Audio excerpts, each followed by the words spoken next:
Boa noite, graça e paz, em nome do Senhor Jesus Cristo.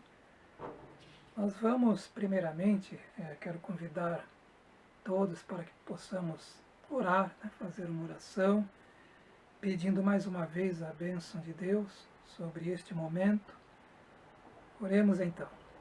Senhor nosso Deus, nosso Pai querido, em nome do Senhor Jesus Cristo, nosso amado Salvador, nós agradecemos todas as tuas bênçãos, Pai, concedidas a cada um de nós.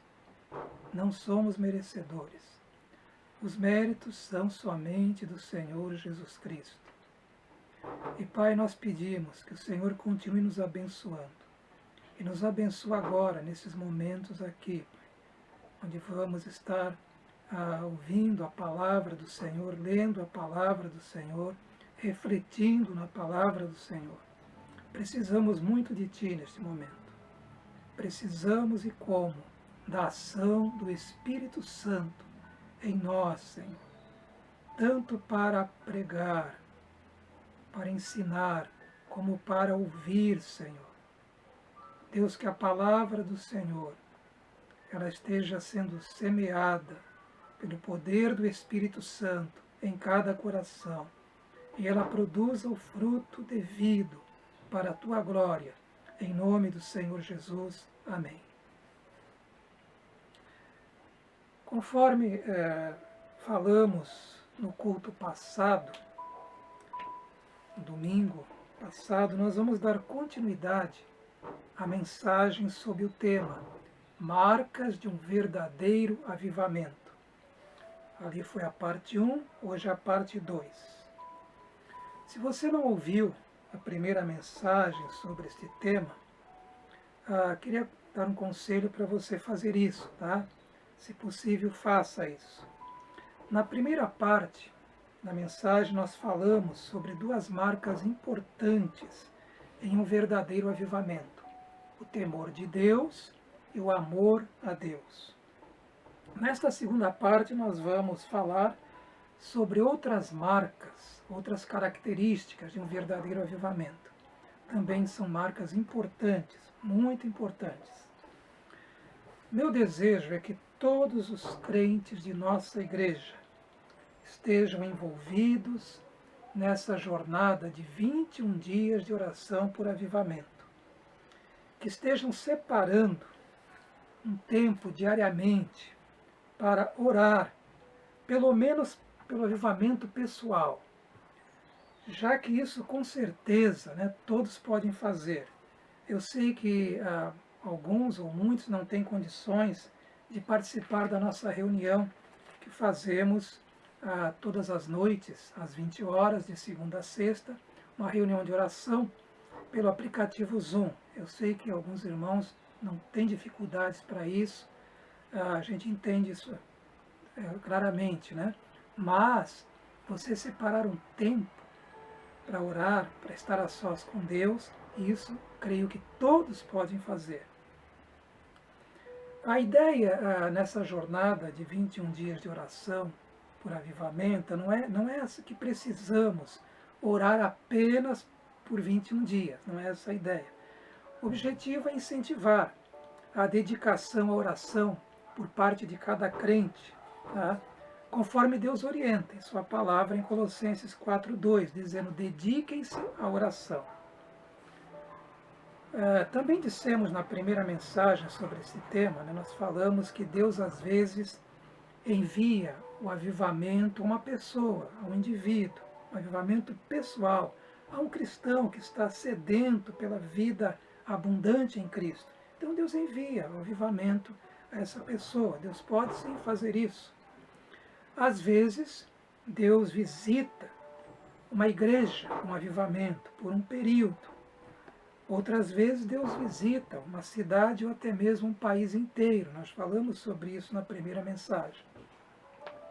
Nós não podemos produzir avivamento, nenhum de nós, nenhum pregador, nem mesmo um avivalista. Não podemos produzir avivamento. Não um verdadeiro avivamento. Não podemos agendá-lo, não podemos planejá-lo, nem mesmo merecê-lo. Tá?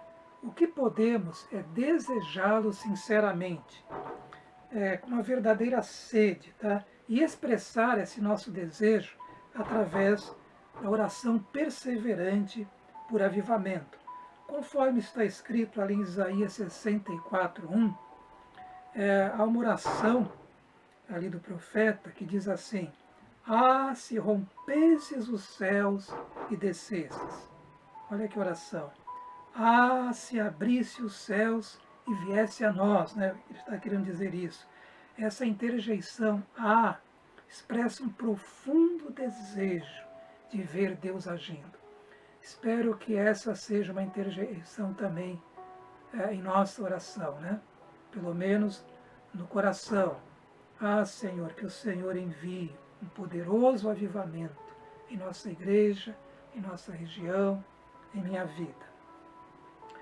Nós podemos até, meus irmãos, planejar algumas coisas, tá? E nos prepararmos para receber os frutos do avivamento. Veja bem, planejar algumas coisas para receber os frutos do avivamento, mas planejar o avivamento não. E eu entendo que devemos fazer isso, a estar nos preparando para os frutos do avivamento, se confiamos realmente, se oramos com fé por um avivamento. Mas, repito, não podemos produzir, não podemos planejar, nem agendar um avivamento, pois avivamento é um verdadeiro avivamento, é a obra extraordinária e soberana de Deus. Vejamos agora outras marcas de um verdadeiro avivamento. A terceira marca que vamos tratar é a adoração e comunhão íntima com Deus. Deixe-me falar sobre adoração. Nós lemos no Evangelho de João, no capítulo 4, os versículos 23 a 24, as seguintes palavras do Senhor Jesus: Os verdadeiros adoradores adorarão o Pai em espírito e em verdade. São estes os adoradores que o Pai procura. Essa é a adoração que Deus aceita. A adoração em espírito e em verdade. Não é a adoração de qualquer jeito, do nosso jeito, mas é a adoração do jeito de Deus. A expressão em espírito, no meu entendimento, tem a ver com o fato de que o verdadeiro adorador é alguém que teve seu espírito vivificado pelo Espírito Santo, no momento em que se converteu a Jesus Cristo. É alguém em quem o Espírito Santo habita, então o Espírito Santo o capacita a adorar a Deus em espírito. Agora, essa pessoa pode adorar a Deus, porque ela se converteu ao Senhor, porque o Espírito habita nela, ela pode adorar a Deus em espírito e em verdade. Seu espírito, ele adora a Deus movido pelo Espírito Santo, ou seja, sob a influência do Espírito Santo. Tá? Então ele adora a Deus no Espírito, com letra maiúscula, no Espírito Santo, e adora a Deus em espírito, com letra minúscula. Toda a vida do cristão, meus irmãos, toda a vida do cristão deve ser vivida sob a influência do Espírito Santo, ou ser vivida no Espírito Santo, ou pelo Espírito Santo. Isso é um ensino muito claro no Novo Testamento. Andar no Espírito, orar no Espírito, evangelizar no Espírito e, é claro, também adorar no Espírito. No reino de Deus, tudo que é feito para a glória de Deus é feito no Espírito Santo, sob a influência do Espírito Santo, com auxílio do Espírito Santo, pelo Espírito Santo agindo em nós. Foi Jesus quem disse: sem mim, vocês não podem fazer coisa alguma. E eu creio que aqui se inclui adorar a Deus. Por isso a palavra de Deus então nos orienta a sermos cheios do Espírito Santo. A expressão em verdade, porque a palavra diz adorar a Deus em espírito e em verdade, a expressão em verdade, no meu entendimento, tem a ver com o fato de que a verdadeira adoração, além de ser sincera, né, de coração, ela é fundamentada e tem que ser na verdade revelada na palavra de Deus. Quero agora falar sobre comunhão íntima, porque a marca que nós estamos vendo de um avivamento é adoração e comunhão íntima com Deus. Vamos lembrar de Gênesis 6. Nós temos em Gênesis 6, capítulo 6, ali um resumo muito interessante, tá? Da biografia de um homem chamado Enoque. E esse homem viveu bem menos do que os homens do seu tempo, da sua época. Por que ele viveu bem menos? Porque ele não experimentou a morte como os demais experimentaram. A Bíblia diz que um certo dia ele foi arrebatado por Deus. Isso mesmo, arrebatado. Não morreu como os demais homens morrem. Mas o que mais me chama a atenção nessa biografia resumida, né, não é o fato dele ter sido arrebatado, o que já é algo tremendo, né, admirável, mas é o que é dito sobre ele. Tá? O texto resume assim a sua vida. E Enoque andou com Deus. Enoque andou com Deus. Sim, Enoque viveu seus dias na face da terra em comunhão estreita, comunhão íntima com Deus. De acordo com Stuart Olliott, deve ser assim que se pronuncia, não sei, né? No texto original da Bíblia, no hebraico, a ideia ali, quando diz que Enoque andou com Deus, Enoque andou intensamente. O verbo no hebraico dá a entender isso. Enoque andou intensamente com Deus. Ou seja, ele amava andar com Deus. Então, irmãos, é desse tipo de comunhão que eu estou falando. É o que chamamos de viver para a glória de Deus. Deus disse certa vez a Abraão, está lá em Gênesis 17, eu sou Deus Todo-Poderoso, anda em minha presença e seja íntegro. Eu creio que Deus está falando isso também para mim e para você hoje. Anda em minha presença, seja íntegro. Anda em comunhão comigo, viva para a minha glória. Deus está dizendo isso para mim, irmãos, para você, hoje em dia, em nosso tempo aqui. Enoque viveu por muito mais tempo, tá? de que qualquer pessoa de nossa época agora. Tá? Ele viveu, ali diz a Bíblia, mais de 300 anos, ainda que tenha vivido menos tempo do que as pessoas, né, da sua época. Mas, naturalmente, Enoque, nesse tempo que ele viveu, ele viu, ouviu, né, fez muitas coisas, né, ouviu falar de muitas coisas, viu muitas coisas. Mas eu creio que o mais importante, né, de tudo na vida de Enoque é isso. Enoque andou com Deus. Esse é o destaque que Deus dá esse destaque em sua biografia. Enoque andou com Deus. 3 coisas, pelo menos, podem ser percebidas nessa vida de comunhão com Deus de Enoque. Hebreus fala sobre fé. Enoque foi um homem que confiava em Deus. Cria em Deus, tinha fé, a sua vida era marcada por uma fé sincera, verdadeira. Eu creio também que Enoque era um homem obediente a Deus, e a Bíblia fala isso, né? O homem era um homem que obedecia o Senhor, e claro que ele amava o Senhor. Fé, amor e obediência a Deus. Quero agora falar sobre uma quarta marca de um verdadeiro avivamento. No verdadeiro avivamento, há prazer na oração. Essa é uma marca, veja bem. Prazer na oração. A oração deixa de ser apenas um dever, ela também é. Ou algo talvez cansativo, como é para alguns, algo enfadonho, né? Como é para alguns. Ela se torna um prazer, não é apenas um dever, é um prazer, é uma alegria. Um crente cheio do Espírito Santo gosta de orar. No primeiro avivamento da história da igreja, relatado ali no livro de Atos, no capítulo 2, versículo 42, diz que aquela igreja, aqueles irmãos, dedicavam-se à oração. Era uma das principais características daqueles cristãos. Irmãos, a negligência na oração, tá, é algo comum na vida de muitos cristãos hoje em dia. Infelizmente, né? Daí eu entendo a fraqueza espiritual. Consequência é isso, fraqueza espiritual, imaturidade, né? Pouco temor de Deus, bem pouco amor a Deus, tá? E um apego às coisas do mundo. Além de uma visível falta de interesse também, né, pela obra de Deus, que também é uma consequência dessa negligência na oração.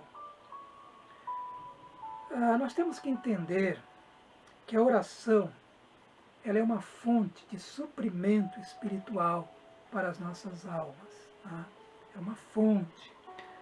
O crescimento espiritual depende disso, depende da oração. Não existe santificação sem oração. Através da oração, nosso caráter, tá? Ele é transformado. E podemos dizer que até mesmo o caráter de um povo pode ser transformado pela oração. O nosso Salvador, o Senhor Jesus Cristo, nosso Mestre amado, ele nos ensina a orar, tanto pelas suas palavras, né, que ele ensina, mas também pelo seu exemplo ele nos ensina.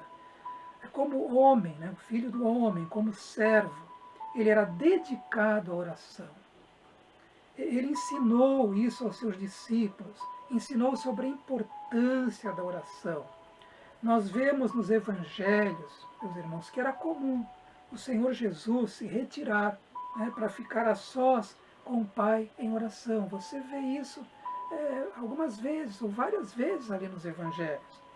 Jesus Cristo, com certeza, foi sempre um homem muito ocupado, tá? Muito ocupado com a sua obra, com a sua missão, mas nunca usou isso como desculpa, veja bem, para não ter tempo para oração. E não é isso que fazemos hoje em dia. Nós damos desculpa, não tenho tempo para orar, porque eu sou muito ocupado. Olha, com certeza, querido, você não era tão ocupado quanto o Senhor Jesus. Você não tinha uma missão tão difícil quanto a dele, mas ele encontrava tempo para orar. Por meio da oração, o nome de Deus é santificado. O Senhor falou sobre isso, né? Na oração do Pai Nosso. Por meio da oração, o reino dele se manifesta na terra. Nós costumamos cantar um cântico, né? Que vem o reino de Deus, né? Sobre a terra, não é isso? Então, queridos, o Evangelho avança com poder, levando a salvação eterna a milhares de pessoas por meio da oração. Então, meus irmãos, realmente, tá? A pregação do Evangelho ela avança, tá? Avança aqui em nosso país, avança nas nações, avança no mundo. Tá? E por conta da oração, ela avança com poder. A pregação do Evangelho leva milhares a Cristo, leva a salvação eterna a milhares por conta da oração. Alguém já disse que o céu estará mais cheio de salvos, veja bem, e o inferno ficará privado de muitas vítimas pelo fato da igreja ter dado importância à oração. Sabe, é impressionante, é triste ver o descaso com a oração de muitos. Sabe, não dão a mínima importância, não reconhecem o valor da oração. Eu sempre tenho dito, irmãos, Deus ele pode fazer coisas sem que ninguém ore, lógico que ele pode. Ele faz muitas coisas sem ninguém orar, sem ninguém pedir, sem que haja oração. Mas muitas coisas nós vemos na palavra de Deus que ele só faz se houver oração. Senão ele não faz. Ele decidiu isso. Né? Ele decide isso e pronto. Essa negligência, né? Esse descaso com oração, parece que pode ter pelo menos uma das explicações seja essa. O escritor E.M. Bounds, em seu livro Tesouros da Oração, o qual recomendo que os irmãos leiam, disse que o diabo ele sempre tem sido derrotado nos seus planos, né, pela boa oração. Ele quer dizer, boa oração, ele quer dizer o seguinte, oração sincera, oração com fé. E ele diz também que, por isso, né, de maneira sedutora, tá, maliciosa, persistente, ele procura de todas as formas possíveis enfraquecer a prática da oração em nossas vidas. Deu para entender? Porque ele sabe, né, que a oração é sua derrota, né? A oração realmente impede, né, muitos das suas obras, muitos dos seus ardis, né, muitos dos seus planos serem realizados. A oração, irmãos. A falta de oração na vida de um crente ou de uma igreja é, sem dúvidas, presta atenção nisso, uma evidente desobediência à palavra de Deus. Porque Deus nos ordena em sua palavra que devemos orar. Lá diz que devemos nos dedicar à oração, já li o texto, Colossenses 3:2. Lá diz que devemos perseverar em oração, Romanos 12:12. Há outros textos também, estou falando de alguns apenas. Lá diz que devemos orar continuamente, 1 Tessalonicenses 5:17. Lá diz que devemos orar sempre, sem nunca desfalecer, palavras de Jesus, né? Lucas 18:1. Aliás, ele contou uma parábola sobre isso. Também o Senhor Jesus nos advertiu em Mateus 26:21. Ele disse, vigiem e orem, para que não caiam em tentação. O espírito está pronto, mas a carne é fraca. Então, irmãos, não orar, ser negligente em oração, é uma desobediência ao Senhor. Que Deus avive nossa alma, que o Espírito Santo nos desperte para a oração no Espírito, a oração orientada pelo Espírito Santo. Vamos para a quinta marca de um verdadeiro avivamento. É a busca pela santificação. Em Hebreus 12:14 diz o seguinte, diz que devemos buscar a santificação, sem a qual ninguém verá o Senhor. Então a busca pela santificação é, sem dúvidas, uma forte característica de um verdadeiro avivamento. Um verdadeiro avivamento vai haver isso. Não tem como não haver a busca pela santificação. Eu quero dizer que esse processo de santificação, ele ocorre durante toda a nossa vida, tá? A vida inteira do cristão, tá bom? Ocorre, e esse processo é fruto de uma verdadeira conversão, de uma verdadeira salvação. Eu quero aqui dizer algo também, que não é uma santificação, tá? Quando falamos em santificação, não é uma santificação só de aparência, entende? Aquela santificação só de usos e costumes, uma santificação talvez até superficial. Mas estamos falando dessa santificação que resulta na vitória, tá, do Espírito sobre a carne, né? Lembra de Gálatas, capítulo 5? Estamos falando dessa santificação que traz a vitória sobre a nossa carnalidade. O Espírito Santo traz essa vitória sobre a nossa carnalidade. Como disse o Dr. Russell Shedd, que num avivamento genuíno, a carne perde muito de sua força.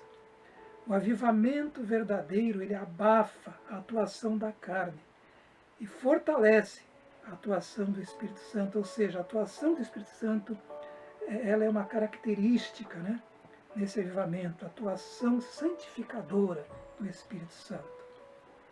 Irmãos, é muito importante isso. Quando falamos em santificação, nós podemos pensar em Gálatas 5. É isso, eu vou aqui estar lendo para os irmãos, creio que é importante isso, essa leitura, quando falamos em santificação, onde diz o seguinte, Gálatas 5, eu vou ler apenas alguns versículos, 16 em diante. Vivam pelo Espírito, por isso eu digo, vivam pelo Espírito. Aqui eu entendo o Espírito Santo, ou seja, andem no Espírito, andem sob a influência do Espírito, andem movidos pelo Espírito. Vivam pelo Espírito e de modo nenhum satisfarão os desejos da carne, ou seja, da natureza pecaminosa, da natureza adâmica, natureza decaída, não é isso? Eu vou ler adiante. As obras da carne são manifestas: imoralidade sexual, impureza, libertinagem, idolatria, feitiçaria. Olha só aqui, ó. Não só essas coisas, não. Ódio, veja bem, discórdia, ciúmes, ira, egoísmo, dissensões, facções, brigas, né, intrigas, inveja, embriaguez, orgias e coisas semelhantes. Entende? Essa é a verdadeira. Às vezes você ouve falar de avivamento, né?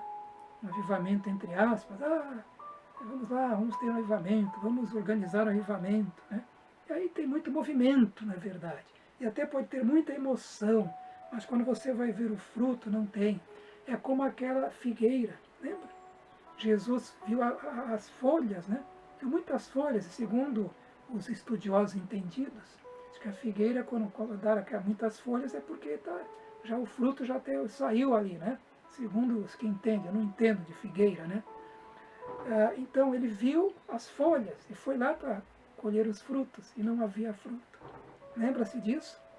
Aí ele então amaldiçoou aquela figueira. Infelizmente há muitos assim. Eles têm uma aparência, né? Uma aparência de santidade.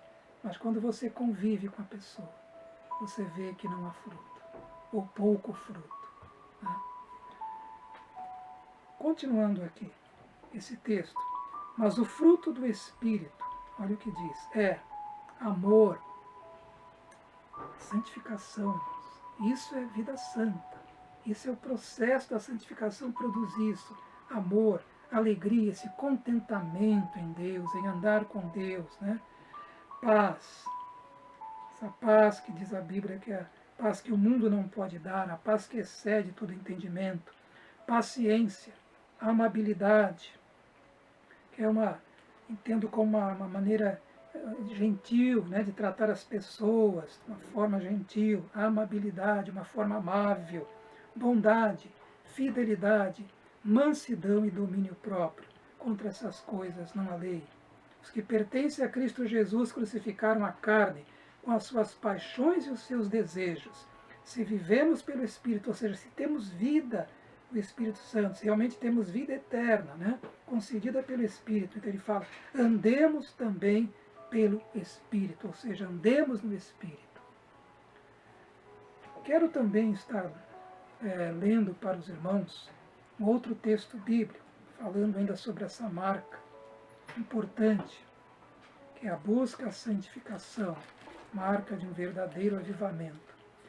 Lá no livro de Apocalipse, capítulo 19, há uma parte desse texto, capítulo 19, que está falando sobre o encontro de Jesus com a sua igreja, a volta do Senhor para buscar a sua amada igreja.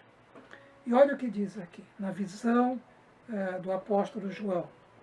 Ele disse que ouviu algo semelhante ao som de uma grande multidão, como estrondo de muitas águas e fortes trovões, e bradava, aleluia, pois reina o Senhor, o nosso Deus, o Todo-Poderoso.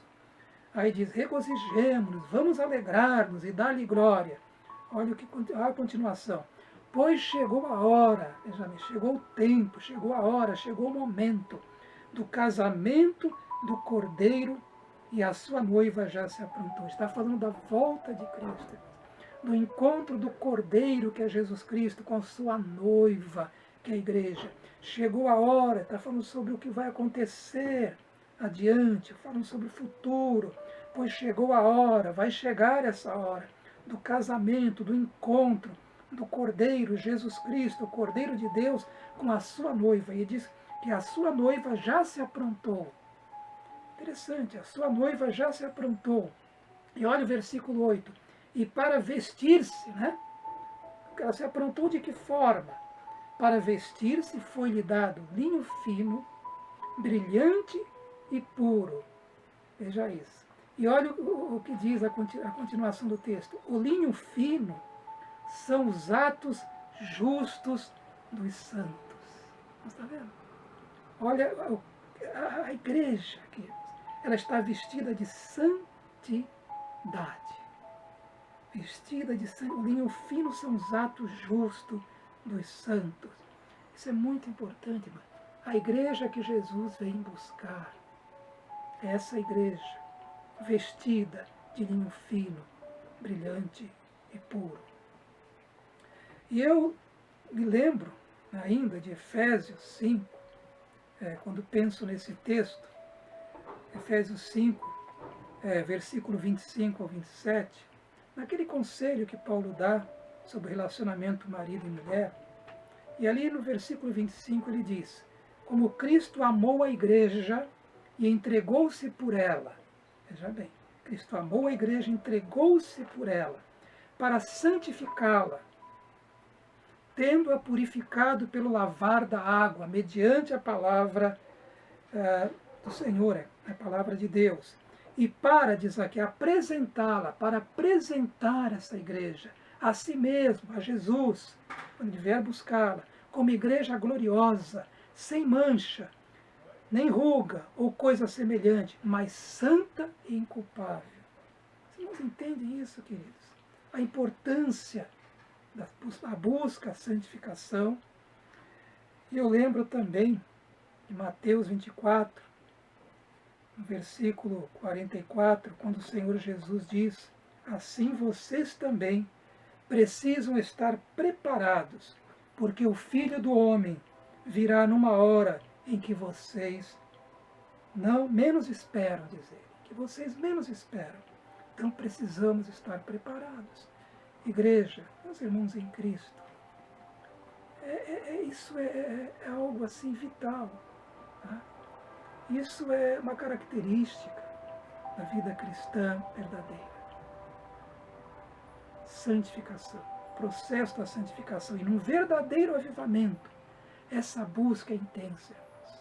Os crentes buscam isso. Os crentes buscam como se estivessem buscando ouro, como se estivessem buscando tesouros, coisas preciosas, porque se torna preciosa a santificação. Eu lembro aqui também de um texto, e quero terminar lendo esse texto em 1 Pedro, capítulo 1, versículo 15 a 16. Mas assim como é santo aquele que o chamou, sejam santos vocês também, em tudo o que fizerem. Outras versões, as versões antigas, tem uma versão que diz: em todo o vosso procedimento, né? Tudo o que fizerem, pois está escrito: sejam santos, porque eu sou santo, e quem diz isso é o Senhor. Eu quero aqui então, irmãos, chamar a atenção do irmão, tá? Para a importância disso. Que o Senhor possa avivar nossas almas. Vamos estar orando, vamos estar buscando no Senhor um verdadeiro avivamento. Um verdadeiro avivamento marcado pelo temor de Deus, marcado pelo amor ao nosso Deus, marcado pela adoração e comunhão íntima com Deus, uma adoração intensa, sincera, tá? Marcado pela dedicação ou disposição para orar. Um avivamento marcado também pela busca à santificação. Que Deus nos abençoe, que Deus tenha misericórdia de nós, que Ele restaure nossas vidas, enviando do céu um poderoso avivamento. Vamos orar nesse momento? Senhor nosso Deus, nosso Pai querido, Pai, a Tua palavra diz que o Senhor é aquele que derrama água sobre a terra seca, sobre a terra sedenta, Senhor. Deus amado, nós desejamos sim, experimentar, vivenciar um poderoso avivamento em nosso meio, em nossa igreja, em nossa região, Pai. em nosso Brasil. E nós oramos por isso e pedimos, Deus, ó Pai querido, que o Teu Espírito aumente esta sede em nós. Porque o Senhor Jesus diz, quem tem sede, venha a mim e beba. Que o Teu Espírito esteja impelindo o nosso coração a beber, Senhor, a beber da água espiritual, da água da vida, Pai. Que é, Senhor, a presença gloriosa do Teu Espírito Santo, a ação poderosa do Teu Espírito Santo. Deus, derrama sobre nós do Teu Espírito. Derrama sobre nós do Teu poder, da Tua graça, da Tua presença, Senhor. Ó Deus, dá-nos um coração com muita disposição para orar. Dá-nos um coração, Senhor, quebrantado, um coração que busca santificação. Dá-nos um coração, Pai amado, que Te ama realmente, que Te admira, Senhor, que Te adora em espírito e em verdade, Deus. Dá-nos um coração, Pai, que nos leve a andar, estar andando com o Senhor, como Enoque andou com Deus. Nos abençoa, aviva-nos, aviva-nos, em nome do Senhor Jesus. Amém.